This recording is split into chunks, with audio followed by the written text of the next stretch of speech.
রাজ্যের মন্ত্রী অরূপ বিশ্বাসের ভাই স্বরূপ বিশ্বাসের বাড়িতে ম্যারাথন তল্লাশি চালায় আয়কর দফতর। এরপরেই কিছু নথি নিয়ে তাকে 15 দিনের মধ্যে হাজিরা দিতে বলা হয়েছে। এই বিষয়ে প্রদেশ কংগ্রেস সভাপতি অধীর রঞ্জন চৌধুরী বলেন, ডাকতেই পারে। এই বাংলায় দুর্নীতি ছড়াছড়ি, দুর্নীতি করা মানে সারা বাংলার মানুষকে ঠকানো।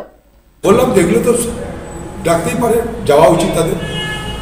এই বাংলায় দুর্নীতি ছড়াছড়ি, তাই স্বাভাবিকভাবেই তৃণমূল দলের যারা উচ্চস্থানীয় নেতা নেত্রী আছে, যারা তৃণমূল দলের গ্রাম বাংলায়, শহরে, জেলায় যারা উঁচু উঁচু পদ দখল করে আছে, তাদের সেই পদের ব্যবহার করে তারা বাংলাকে লুট করেছে, এটা সারা বাংলার মানুষ জানে।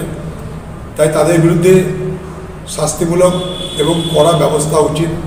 কারণ এই দুর্নীতি করা মানে বাংলার সাধারণ মানুষকে ঠকানো।